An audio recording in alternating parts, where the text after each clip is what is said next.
Welcome to today's Dlubal webinar. My name is Walter Rostler.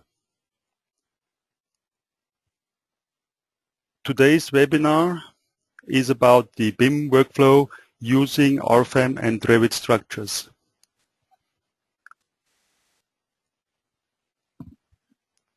We will learn about the BIM integration with Revit structures.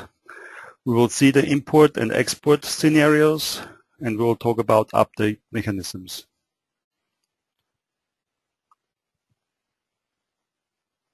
In 2004, Autodesk asked us if we would be interested in develop a seamless interface to a new product called Revit Structures.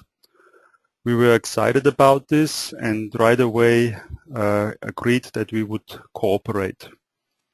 And in the same year, we created the first version of the interface. It is a bidirectional interface based on APIs. We are not using any file for the exchange. Both applications, RFEM and Revit Structure, communicate directly.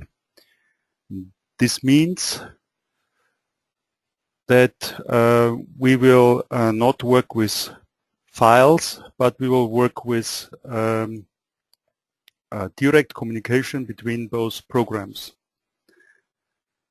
The interface is part of any standard RFEM RSTOP license at no extra cost.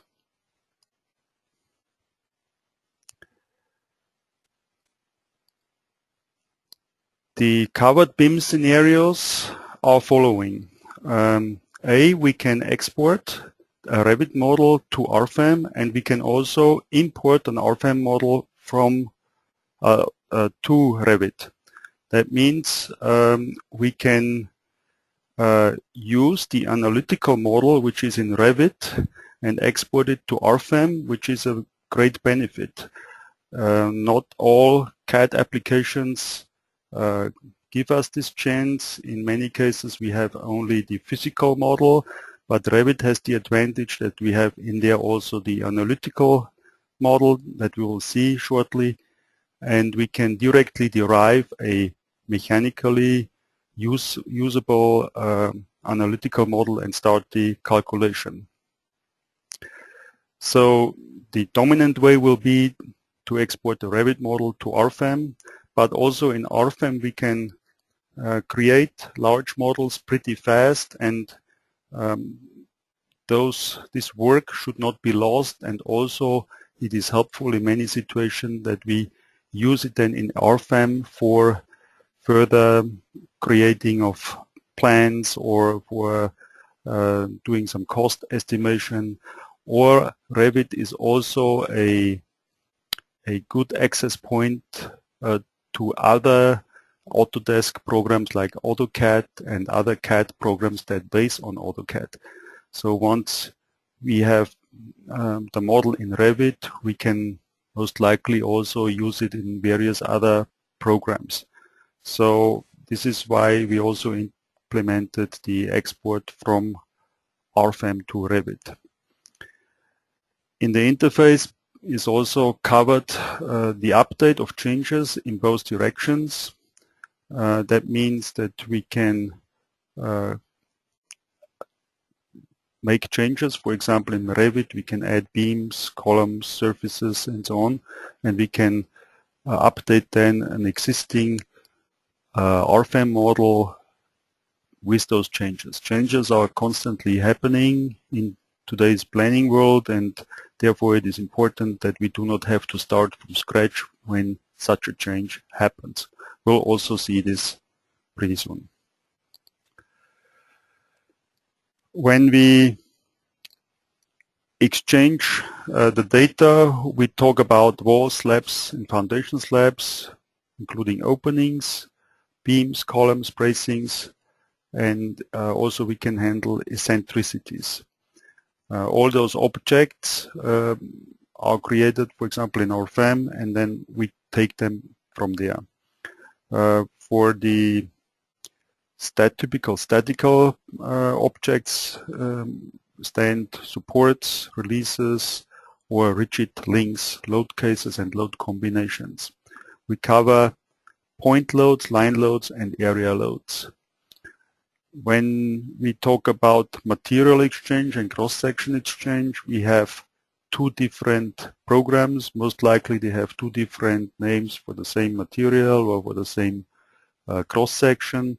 So we need mapping files that link the two different descriptions or names of the cross-section so it's unique. We also have included those mapping files, and in Revit you have so-called families that you can name as you like, and with this naming you also have some options to create families that are compatible with RFEM or Dlubal software in general.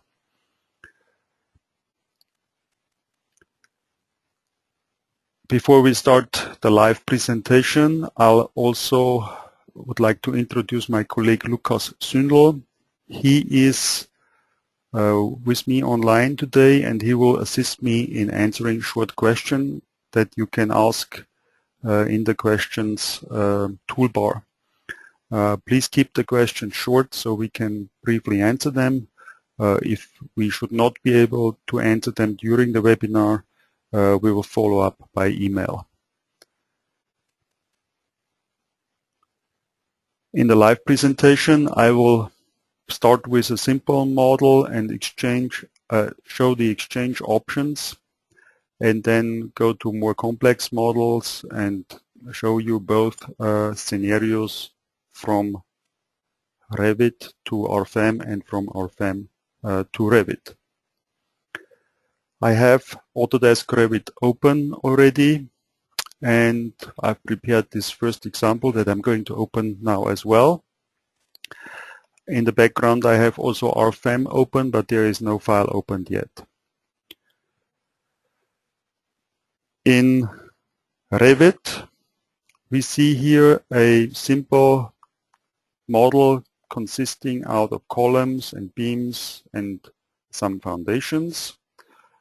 I can show the wireframe representation of the model, and we see here the physical model, which are the beams and the columns as we know them, the eye shapes, the eye sections, and we see also the analytical model, which is laying below this or behind this physical model.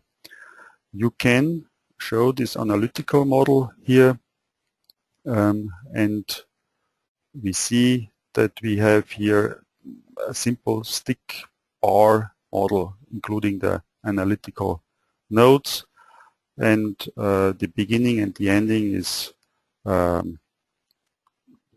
shown in different colors. So we know when we click on it, we can see at the start we have different options than at the end. But let me start with the regular representation, and I will explain a little bit how this model works in Revit. Each beam or each member I can select, and typically there is a dialog with properties, and I can arrange or align the geometric position of this cross-section. I see the cross-section name. I can also say, okay, the geometric position in direction C should not be top, but also maybe in the center. You see the cross-section moves upward. You see also that the analytical stick model stayed on the same position. So we have an independent way to model the physical representation and the analytical representation of the model. You can also, when you select the member, you can also enable or disable the analytical model completely. So if I uncheck it, the stick model for the analytical representation will disappear. So when we export the model to RFEM, we only take the analytical representation of the model. And for example, if the analytical model is disabled, like here, it will not show up in RFEM. So this way you can define which parts of the structure that are of interest for the structural analysis will be exported and which ones will stay in the Revit model. Important is when we update the structure later, we do not change the alignment. If there is a new beam imported from RFEM to Revit, it will also always have center alignment because we don't know how we really want to have it in the real world. In Revit, the user can then adjust it. We'll see this also live later. For me, it was important to point out the two different models and show quickly how you can emphasize them, how you can change them. Also, maybe I make one more change in the analytical model. In the analytical model, there are different properties. Here we deal with typical analytic properties like structural, like start release and end release. If I change it, for example, to pinned, then I will get a different release at the beginning and the ending of the member. Or we have also here the analytic alignment. So independently from the physical model, I can change it. For example, I can say the end alignment should be in the center of the element or on the top of the element, maybe center. You see it moves down. Yeah? Here I would have, maybe I change it to the top.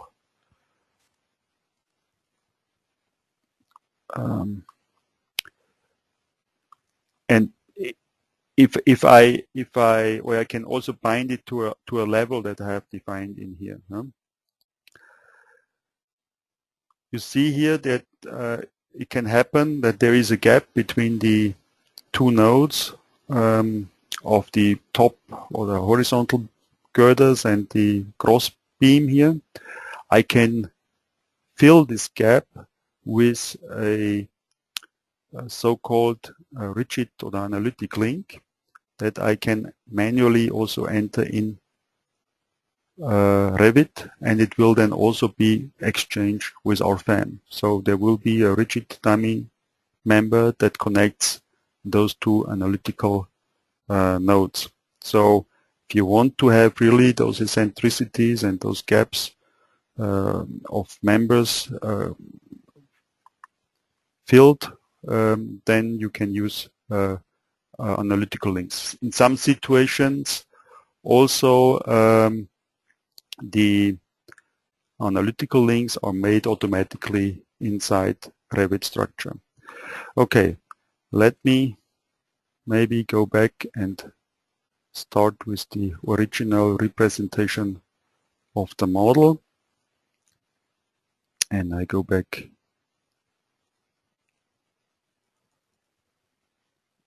to how I started out. I think now we are okay. And in the next step, I will then export the model to RFEM.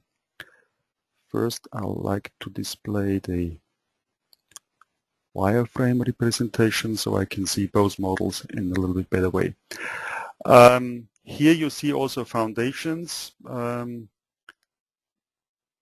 Revit has a footing object that we do not have in the same way in RFEM, but typically structural engineers model those footings as a support condition, like an isolated support, and we can do this automatically and convert those footings into isolated supports. There are different options I'm going to show you.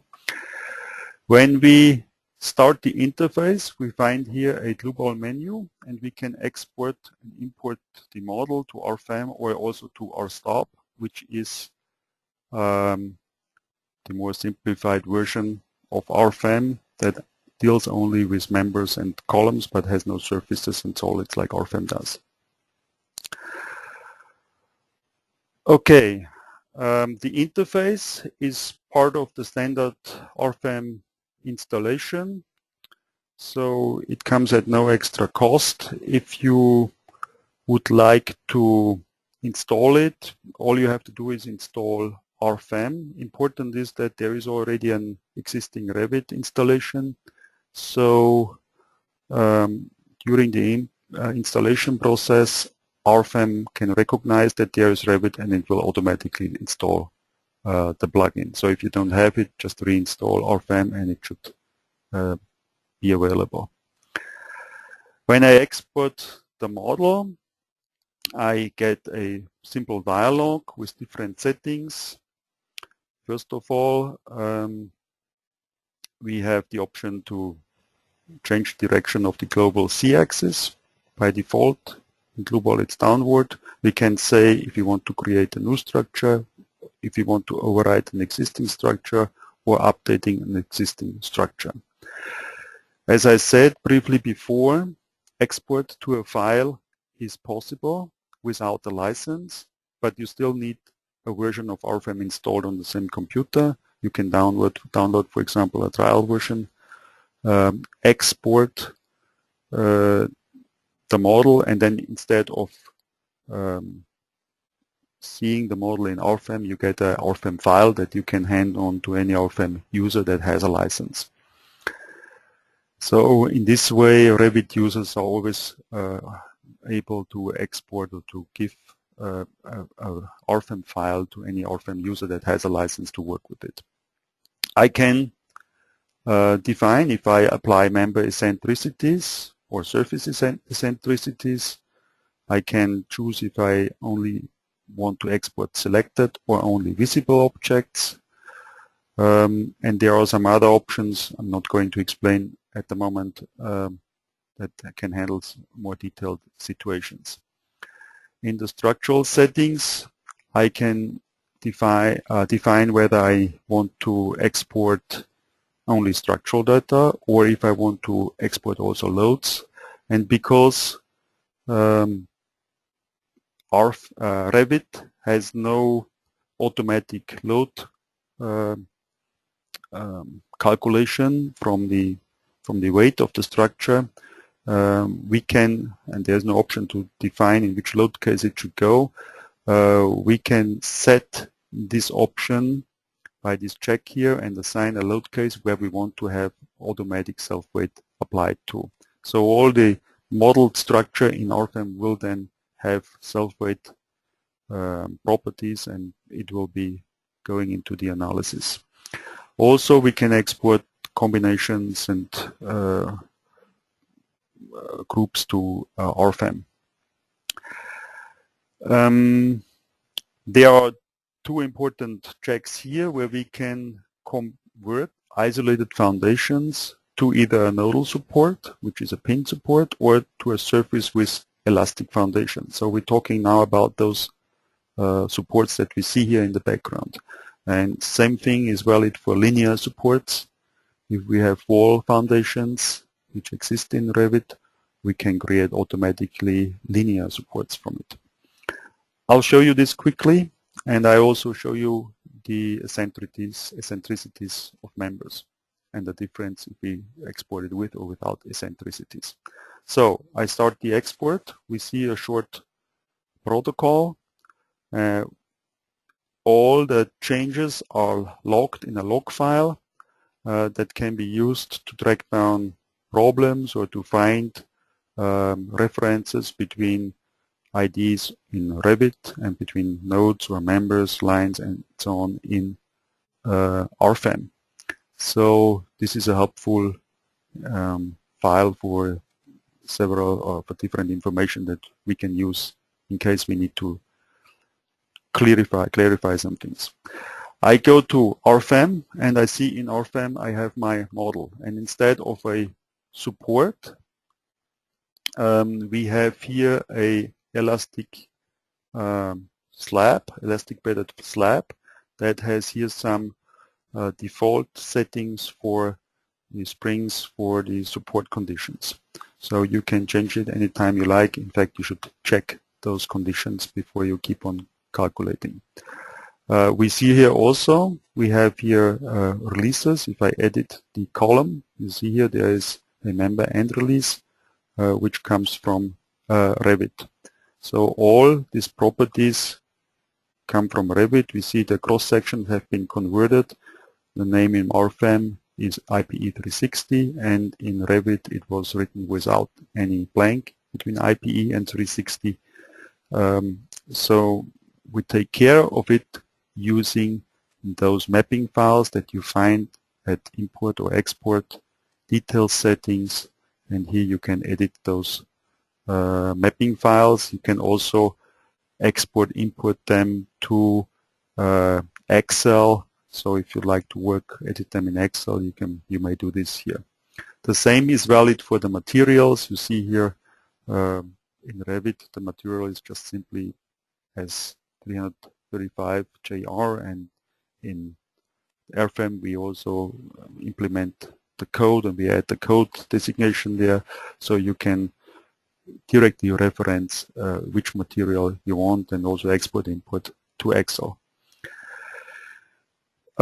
This model here, if created correctly in Revit, you can run, you see we have here 4 load cases. There are no extra loads besides self-weight, and we can run the analysis, and it's a mechanically working model, and we see here deformations, we see here internal forces, we see here also results for the foundation slabs.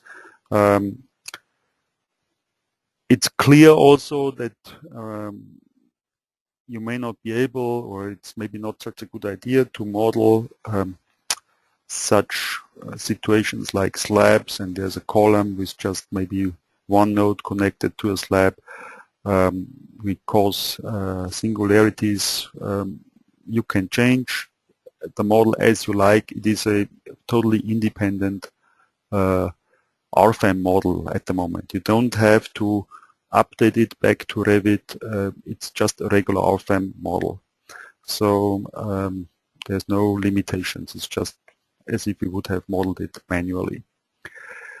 Let's take a look at the eccentricities. We see here the structural or the analytical nodes have been taken over from Revit, and all the members have been put eccentrically, so we have top alignment on the flange, on the top flanges. Okay, I can do the same thing again with different options. Export model. I do not apply member eccentricities, and I say please use nodal supports, and I can just update the model. And if I go to RFEM, then I have a more simplified model with isolated supports, and all the beams now meet centrically, center lines. It's up to the user whether he wants to work with or without eccentricities. If I run the analysis, I get slightly different results, of course, because everything depends then on the model. Okay. Typically, then we do some changes. We do the structural analysis, structural design, and this involves changes. We might need additional beams. We might need additional columns. We may change cross sections. I'm not going to do a full design procedure now here inside RFEM. We have several other webinars that you can find online on our website, where you can see this in all details. But I'm doing some manual changes here so we can follow the update procedures and demonstrate them. I'll just make a copy or a couple of copies of this beam here in a distance of 2 meters, and we have here a couple of intermediate cross beams. Maybe I want to use a different cross section for it, and I create a new cross section. Let's make it pretty high so we can see the difference. Okay, And maybe this is the result of my structural design, that I need a different cross-section. Maybe also the result is that this column here and this one should be rotated in the other direction because there's a bigger load in this direction, and maybe it should be also a different cross-section. Maybe we want to use 300 for it. This is a result of the structural design. Because I changed the entire cross-section, this means that also all the other columns that use the same cross-section use also the same. I have also now the AGA 300 cross-section. So what I did, I added a couple of members, I changed the orientations and changed the cross-section. So when we're going back to Revit, we have to update those changes. So I import the model, and I can just say apply changes, and I remove I update the existing structures, and I start the import option. So now Revit and Rfem communicate, and all the model parts are compared, and I get here the updated model. And we see here we have the new beams, we have the change orientation of the column. When I select it, we see it's a 300 size column, and everything otherwise, like the alignment of the beams, of the original beams, stayed the same. And here, because these are new beams, we don't know how the Revit user wants to have them aligned. I can do this now manually, just by selecting both cross sections, both beams, and change the justification maybe to top. You see also the analytical model moves with it because it's set to center, but I can also say here I want to have it either on top, or there's an auto detect function in Revit for the alignment, and if I do this, it will be moved to the next horizontal cross beam and will be connected there automatically. The same way I can do changes in Revit. If I go to the top view, maybe I want to change the distance here from 6,000 to 5,500, or also the distance here from 6,000 to 5,500. So Revit has a nice feature that you can automatically move those columns and so on in the model. It will actually, if the let's do it one more time. Let's say 5,500. If you change the grid, and if the columns are linked to the grid, which obviously is not done here, you will get the cross sections move automatically.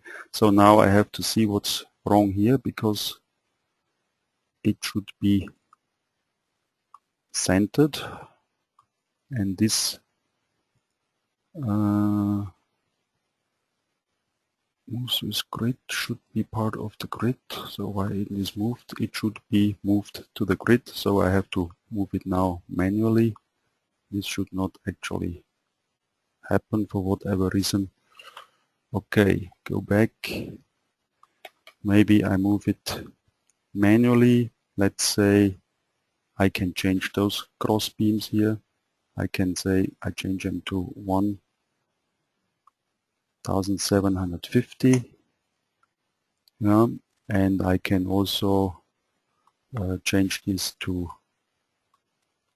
maybe make a different change to 2,500. So also maybe somebody wants to have a different cross section here. We can assign, for example, 270 for whatever reason. Maybe it's a cheaper one to get it's cheaper to buy it. I make those changes here, and I can, as the same way, I can update the model then to Rfem. I keep the standard settings as I had them before, and I start the update procedure, and you will see then that everything is changed here. We should have a different cross section here. If I edit it, it's a 270, and this one was a 200, so it's bigger. And we see also here the distances should be changed. I can make some dimensions here, which is 6 meters, but I have to select the nodes. Here we have 1750, and here we should have, that was the wrong node. Here we should have 2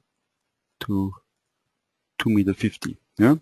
So all those changes have been carried out.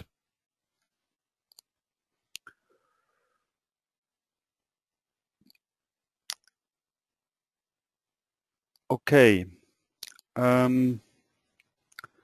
Another important thing is what happens if I don't want to take over the entire model. Maybe I only want to take over part of a model, maybe just a level. I don't want to have a 3D model. I can also do this. I can select part of the structure. I say export, and then I handle only selected objects. The same way would be if I only create a visibility of certain objects, only display certain parts, and I can only refer to visible objects. That would be a similar setting. This time I create a new structure. If I do this, then we'll see that there is only this level, the grid of this level. No? Let's say I can do this the same way, for example, with one frame only. No? When I say OK, global, export, only visible, only selected object, I create a new structure, and I'll get only here this one frame. Let's say there is a change, and I want to, maybe I close this one. And in my design now, I find out that those beams here, they can get by with a smaller cross section. So I can change it to 300 maybe. And now I want to do an update from this model, which is only part of the entire structure. How to do this? I go to Revit, and inside Revit I can import the model from Rfem, and here's a setting that's called Remove Absent Objects. So if any part that I see here in Revit is absent in the Rfem model, it would be removed. If I uncheck it, we keep all the parts that cannot be found in Rfem. We keep them inside Revit and only take the ones that we find in Rfem. So Revit or Rfem compares two models, and we see, okay, there is a cross beam that has the same internal ID and that has a changed cross section, and I take the changed cross section, but I cannot find the column in the Rfem model, but because this check is gone here, I'll leave it there, no matter what is there or not. So if I do this, import, and I start it, now I have to decide which model I want. I should have saved the first model under a different name, so it would be better to distinguish, but I need to use the second model because it was created after the first model. And if I do this, we'll take the changes, and it will update my cross-section. You've seen it has changed. It will update my cross-section without touching the rest. And also please note the alignment of the structural model and the top alignment of the physical model have been unchanged. So those are important things, important concepts to understand. So you do not have to work with the entire 3D model. You can use one slab, one level, one frame as you like. You can split your model into different parts. You can also, if you want to, you can also add entire buildings into one complex Revit model. Or you can, if you have a complex Revit model, you can export only one building to different RFEM files. So you have the option to combine those methods. Okay, this was the first simple model. Next, I'm going to show you a different model, different smaller model that has some surfaces or slabs in there. I open the second model here, and I'm going to show you here some new things about how to handle floor beams or beams that are eccentric in Revit or in RFEM. We see here a simple model with two slabs, several columns, and it has different loads in here as well. We have horizontal loads and vertical loads, and I'm going to export it to, here we see also in Revit we have support conditions, and these support conditions you can as well edit already in Revit. You can assign individual linear or point supports, or also surface supports, and I'm going to export it the same way as we did before. Export model, we create a new structure, we also include loads, and we run the export. So a new model is created in RFEM. Since we have here also loads, we can right away work with it. We can take a look at the loads. They're all here. You see here area loads, snow load, live load, wind load, for example. There are no combinations. There's only the basic loads here, and inside RFEM I have powerful options to create combinations according to different standards. I use here Eurocode, and I want to create combinations automatically. So if I do this, I get additional tables here in the loading, and I have also the option to assign actions, and also to decide which design situations I would like to use. You can do it in different ways, and I want to use load combinations which combine the loads according to Eurocode in this way. So we have factored load cases. Okay, I can run now one of these load cases, for example, or load combinations, to check if the model came in from Revit correctly. And we see here we have a nice deformation plot, but there is also a problem because we have a large deflection here. So how typically we want to fix it? We want to say, okay, maybe I can get by with a less thick surface, but instead I would like to have a cross beam here that strengthens this long gap where the column is missing here. So for this I'll just enter here a line, and I make this line into a member, and I assign a new cross section. I use again a pretty large cross section, so we see it clearly in the Revit model. And here I check then rib, And RIP is something which aligns a cross section or can align the cross section just underneath the surface slab. So the eccentricity is calculated automatically. And also I can assign the RIP a integration width. So the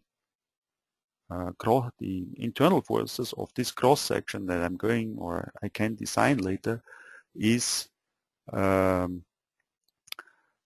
integrated from part of the slab internal forces and the beam internal forces. So it is a special procedure that we need for design of this member. When I do this, you will see that in the rendered mode that the cross section, the beam is underneath the slab. There's a small gap because we don't show by default the thickness of the slab, but it's now exactly underneath the slab. Okay, and at the same time I also would like to enter here an opening. For this I need to set my grid into the right level, and I can create a simple opening here, something like this, for a staircase maybe. Yeah? So I made actually three changes. I inserted the beam, I changed the thickness of the slab, and I also made the opening. How to exchange those things? Again, the same way. We import the model from RFEM. Now it doesn't matter if I remove absent objects. Structural settings I can leave as they are. I start the import. We compare both models internally, and after a short time we will see then the updated model inside Revit, including the combinations. That's the first change I did. So we see here now the opening. We see here also there is the extra beam in here. I can also maybe select the floor, which is now 160 millimeters. We can see if the beam is correctly placed under the slab. If I go into a view, you see here the beam is here just underneath the slab. I can also check it if I put here a dimension line. You see here exactly 800 millimeters, so it's exactly the height of the cross section that I created. Also, I can show the imported load combinations. You go to the Analyze menu and you see your load combinations, and you can show the third-party generated load combinations, and they're all in here, and you see here there are the safety factors that RFEM created. So you do not have to do it manually here. You can use the tools of RFEM to create the combinations and import them. By the way, you can also do this. When you import, you can also just import loads. So you can uncheck the structural data, and only the loads will then be imported. So maybe you say my model is correct, but I need the load cases and the loads. You import only the loads. Okay, this was the second model. Now we have another model. We go a little bit more complex now. I close this simple model here to avoid any confusion with where we exchange data with. So I close all models and we go back to Revit, and here I have a more complex model with 3D steel structure and concrete structure. You might have seen this model already with a different webinar that I did earlier, where I showed also the design of Eurocode a little bit more in detail. This is now here fully modeled, including loads and load cases. We have here snow load, wind load, lateral load, support conditions. I took care of the correct alignment of the stick model in RFEM. The releases are set, and now we can use this model and we can export it. Maybe I should hide the analytical model here.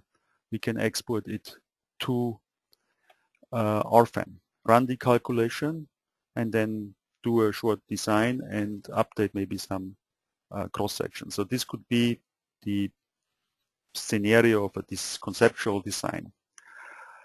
So how to do this? Dlubal, export model, create new structure, apply loads. We assign self-weight to load case self-weight, and we start the export. Everything seems to be okay. We go to RFEM. We have here the entire model, including supports, including releases. We can show the loads. We can see the wind loads. We can see the live loads, and the combinations as well, because in this RFEM file I had also combinations. Okay, I can now maybe quickly, or one thing I have to do, because this is not possible in Revit yet, I'll select all my bracing cross sections quickly here and change them to beam type tension or member type tension. As you can see here, we have many different settings, many different types of members that an application like the BIM software Revit does not have yet. Maybe it will have in future, but there is many other things that is part of the structural design that is not included in Revit at the moment, and maybe also not necessary. So it's up to you whether you have to pack everything into Revit, or you may find everything there that you need or not. But anyway, some changes might be necessary, and one of it is the tension only setting that I do here. And now I go into our Eurocode 3 design module. Maybe I take care of the Eurocode design of the beams quickly. For now, I do just a brief conceptual design. I use, I go to the cross sections and I check a couple cross sections for optimization. So I want to optimize my main beams and columns of these main frames, and I will pick the right IPE cross section, hopefully, and I run the analysis. So now the Rfm analysis should be starting, and we calculate quickly those combinations. So you see there seem to be no problems in the analysis. Everything iterates, so it's a fully working model. It will take a few seconds now before we can do the optimization in SteelEC3. This procedure, this scenario is not something I'm just demonstrating here today. It is done by several customers of ours that have developed ways. They only work in Revit, they only develop their original models in Revit, derive their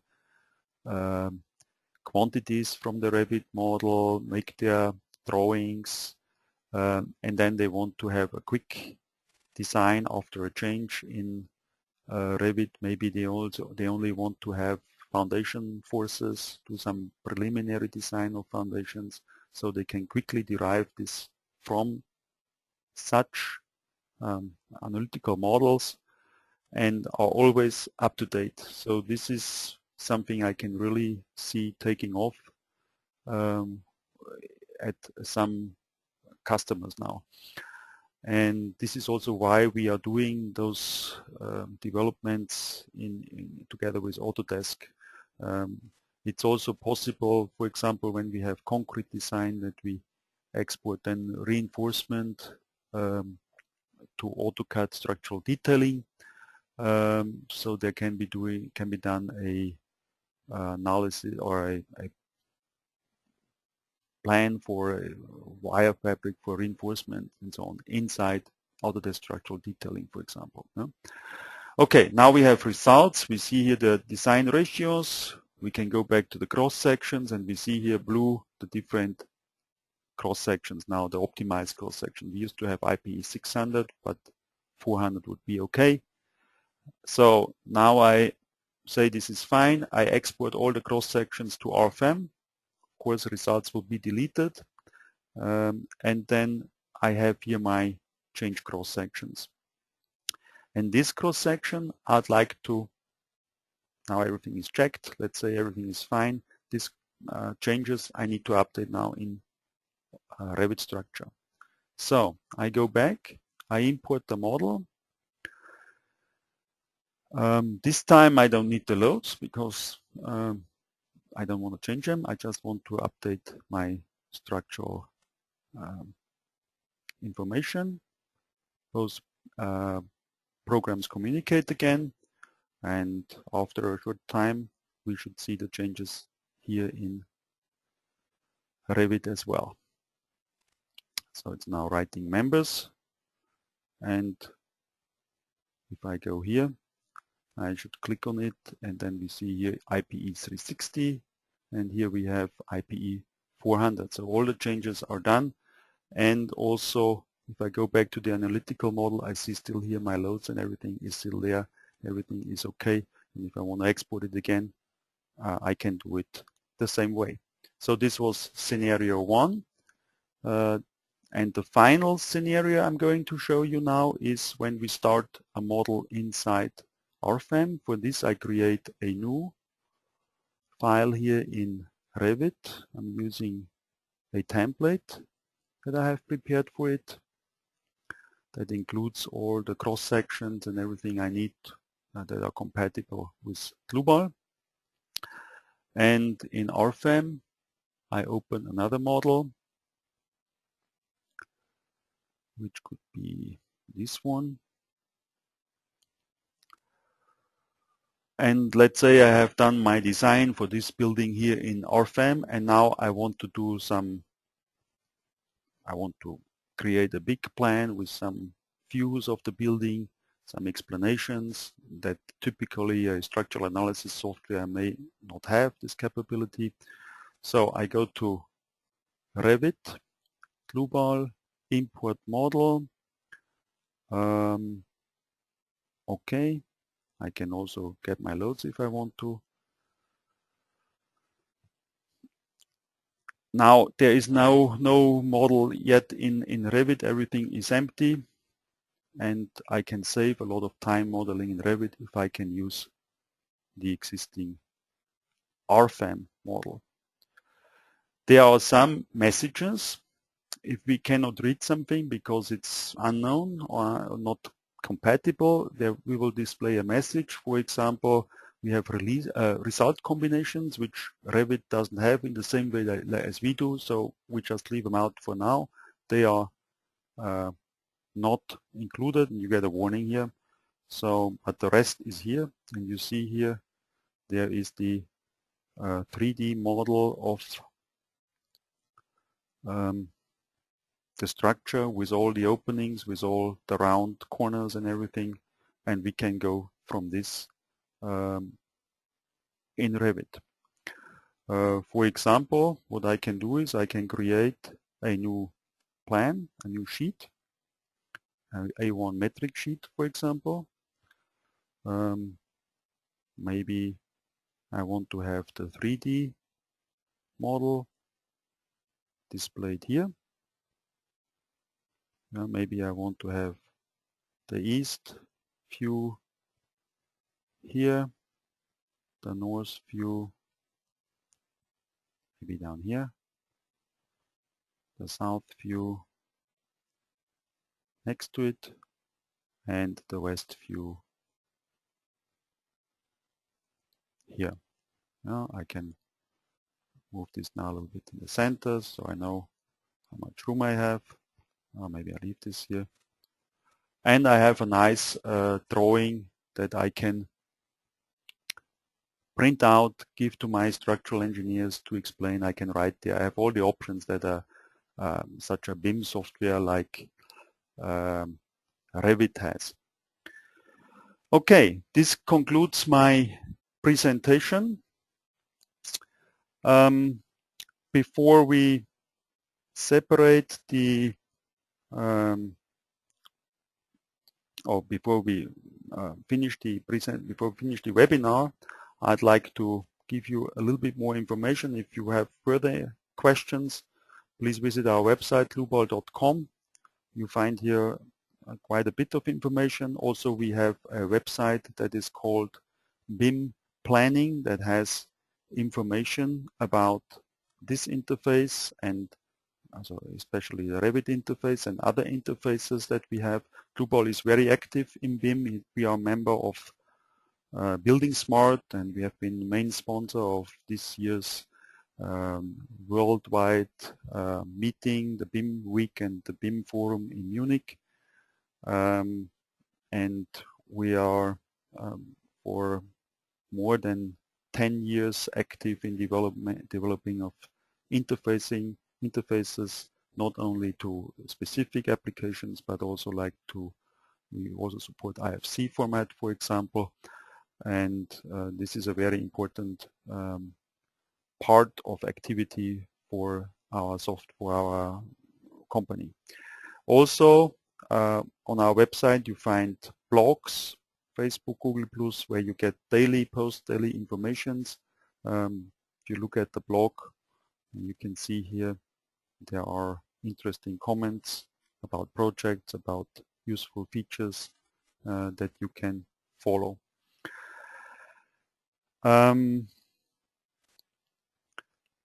Yes, I think this is all I wanted to share with you today.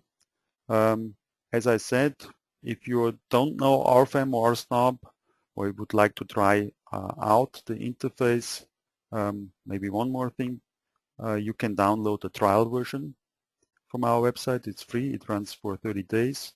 And you have here also the website for first steps that gets you started. We find here tutorials, introductory videos, and so on. Please stay tuned in also with the webinars. At the webinars, you see here the webinar page, you see here there are many webinars that you can look at for free. You can just watch them, download them, and we will have also a regular webinar plan for next year. For this year, we have no more English webinar. The next one will be most likely in January next year. Please stay on our website and you will find their invitations and information when they start. Thank you for joining us today. Thank you for taking your time to see the presentation. I hope it was good invested time, and goodbye and have a nice day.